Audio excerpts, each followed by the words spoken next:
Quand le monde littéraire, dans un décor environnemental, fonce symbiose pour honorer Éric Joël Bécalé, homme intègre, vu son parcours dans la littérature, diplomatie et politique, la place de l'événement choisi par Gabon Télévision en refusé du monde, venu du Grand Libreville et à l'international, prendre part à la rentrée littéraire Éric Joël Bécalé, deuxième édition, le 7 décembre 2023.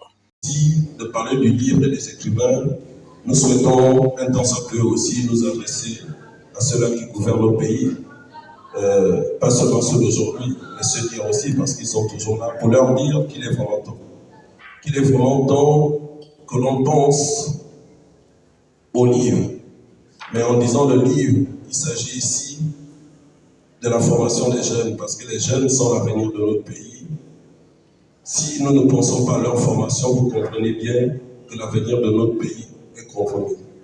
Or, les jeunes, pour qu'ils apprennent, pour qu'ils puissent accéder au savoir et à la connaissance, il leur faut ce support qu'on appelle livre, des livres qu'on devrait normalement retrouver dans des bibliothèques.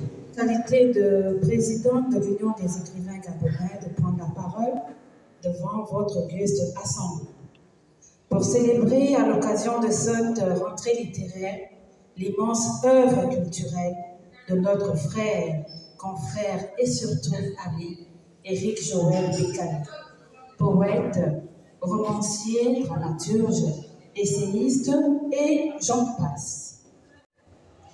Tout en célébrant Éric, je voudrais célébrer l'écrivain gabonais en général, célébrer les pères de notre littérature qui ont posé des balises pour la promotion et le rayonnement de nos lettres. En créant l'Union des écrivains gabonais en 1987, ils ont veillé à ce que nos écrivains gabonais aient une bouffée de chaleur, que nous soyons un terreau de fertilité et une lumière utile pour l'épanouissement de nos imaginaires. Merci à vous tous, chers écrivains, de perpétuer cette tradition d'entraide et d'être les uns là pour les autres. À toi, Éric, que pourrais-je te dire aujourd'hui que tu ne saches déjà? L'Union des écrivains gabonais est honorée de t'avoir parmi les siens. Membre, président et aujourd'hui président d'honneur, tu restes une de nos valeurs sûres, un fédérateur, Akiba Kata. Abora pour ce patrimoine littéraire immense que tu nous offres et que tu offres à nos enfants. Mesdames, messieurs, comme j'aime à le faire avant de clore mon propos, tout en vous remerciant pour votre disponibilité, je voudrais vous inviter à visiter nos stands, vous demander de voir nos livres, de les toucher, de les sentir, mais surtout de les acheter sans modération aucune. Il n'y a pas de hasard, parce que tout simplement, Gabon Télévision a le pouvoir de promouvoir la culture, de promouvoir tous les arts. Et l'art littéraire que nous célébrons à travers la deuxième édition de la rentrée littéraire d'Éric Joël Bécalé. De présenter Éric Joël Bécalé, l'exercice est fort complexe car comment présenter une personne que tout le monde connaît, ou du moins que tout le monde semble connaître. Comment présenter Éric Joël Bécalé en gardant la distance? Éric Joël Bécalé, c'est Éric Joël Bécalé. Après une longue réflexion, nous nous sommes dit qu'il fallait poser un regard sur son œuvre pour le redécouvrir. Il ne s'agit pas de faire une étude critique de son œuvre, ça a été déjà fait l'an dernier à l'université Omar Bongo lors d'un colloque intitulé Éric Joël Bécalé pour le désir de l'altérité. Il s'agit pour nous de rappeler comment nous l'avons tous rencontré, comment nous l'avons découvert et finalement comment lui-même s'est présenté à nous. Alors, mesdames et messieurs, comment s'est présenté Éric Joël Bécalé? C'est par un chant que l'on découvre Éric Joël Bécalé en 1993, un chant dédié à sa mère, le chant de ma mère. qui est un hommage à toutes les mères. Et c'est sous les traits d'un enfant qu'on le voit apparaître dans ce recueil de poésie. On y découvre l'innocence et la fougue de la jeunesse, les rêves de liberté et l'amour. Ce chant nous parvient comme un son qui annonce l'arrivée d'un artiste sur scène. C'est le début d'une riche carrière musicale, non littéraire, plutôt. Après les témoignages, présentation de l'homme, particularité de la rentrée littéraire, vision de la rencontre suivie des échanges interactifs, la femme de fer, Honoré Nungou, n'a pas hésité à faire une virgule face aux mœurs.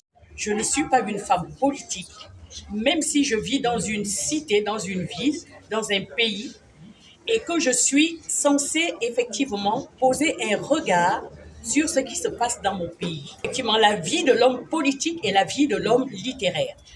Quand moi j'ai écrit mon livre, j'étais dans un contexte spécial en 2020, en plein confinement, pendant que les Gabonais étaient écrasés par la peur de la maladie, le manque d'eau et toutes sortes de maux sociaux.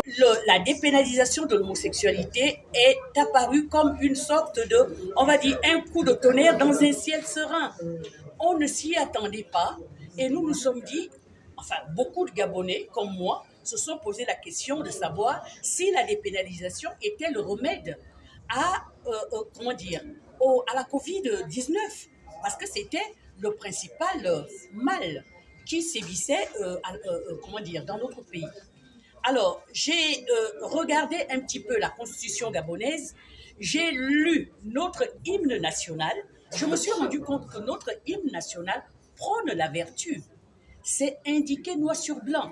Et lorsqu'on dépénalise l'homosexualité, nous sommes en porte-à-faux, non seulement par rapport à notre identité constitutionnelle, nous sommes également en porte-à-faux par rapport à l'ordre divin, à nos valeurs culturelles et aussi par rapport à la vertu que nous sommes censés effectivement prôner et promouvoir pour notre équilibre, d'abord, on va dire, personnel, ou individuel et l'équilibre collectif, parce que le Gabon est un petit pays riche. Si on dépénalise l'homosexualité, qui est une orientation sexuelle, je vais dire, qui met en porte-à-faux la création, la reproduction, la natalité, je pense qu'on n'est pas au bord du suicide. Il n'y a de richesse que d'hommes. Ce sont les ressources humaines qui permettent le développement d'un pays. Si on dépénalise l'homosexualité, il n'y aura plus de natalité et le Gabon est en danger. C'est mon cri. Le livre que j'ai écrit sur le Gabon, ne vise pas une personnalité ou bien des homosexuels. Mon cri est un cri, on va dire, patriotique. Parce que les pouvoirs, la transition est venue pour la restauration des institutions. Et la famille est une institution. On dit qu'il y a pour reconnaître, un pays vaut par la qualité des familles qui la composent. Aujourd'hui, nous voulons quel type de famille pour le Gabon de demain? Nous voulons quel type de population pour le Gabon de demain? Ce sont mes interrogations en tant que Gabonaise. J'ai mon père et ma mère qui m'ont mise au monde. Si mon père et ma mère n'étaient pas partis ensemble, j'aurais existé. Non. Si papa et maman n'étaient pas partis ensemble, vous auriez existé. Non, c'est eux qui sont homophobie. Je ne sais pas ce que ça veut dire. Allez demander à mon grand-père qui est décédé il y a 40 ans, un homosexuel. Devant les invités de Marc et amis venus pour encourager l'initiative, Éric Joël Bécalé, pierre angulaire de l'événement, a dressé la vision et le cap de la valorisation de la littérature, sorte du bien-être social. Et aujourd'hui, nous tenons la deuxième édition de Éric Joël Bécalé fait sa rentrée littéraire. Et je viens de le dire, Éric Joël Bécalé, c'est moi. Écoutez, arrivé à ce niveau de notre célébration ou de notre organisation, je me sens plutôt bien. J'ai de très belles émotions parce que les communications qui ont été livrées au public présent sont de très haute qualité. Le public venu assez massivement réagi correctement et fait preuve de curiosité par rapport donc à la littérature de manière générale et singulièrement à ma propre production. Il faut que je vous dise que cette année, nous avons 3 écrivains de renom qui nous viennent de l'étranger. Kani Alem du Togo, Pierre Amrouche qui est d'origine franco-algérienne, Kelly qui nous vient de Côte d'Ivoire, ainsi que Sophie Koné. Mais évidemment, toute la famille littéraire du Gabon est bien présente. La présidente de l'Union des écrivains gabonais, Pilchéri Abemenkwa, son secrétaire général Parfait Olam et bien tous les autres. Les choses se passent positivement. Quel conseil apportez-vous aux autres écrivains qui aspirent à ce domaine? Non, mais il faut dire, s'ils sont écrivains, c'est qu'ils écrivent déjà et qu'ils publient. À ce moment-là, je n'ai pas de conseil à leur donner. Sinon, les encourager à beaucoup plus de solidarité, disons, entre nous. Parce que c'est unis et fort que nous irons de l'avant et c'est ce que nous essayons de faire pour la défense et la promotion de la cause de la littérature gabonaise. Exposition, échange interactif, partage d'expériences, atelier, on fait la charpente du Carrefour littéraire, 2e édition. Au finish, c'est dans une ambiance bon enfant que cette rentrée littéraire a fait tomber son rideau.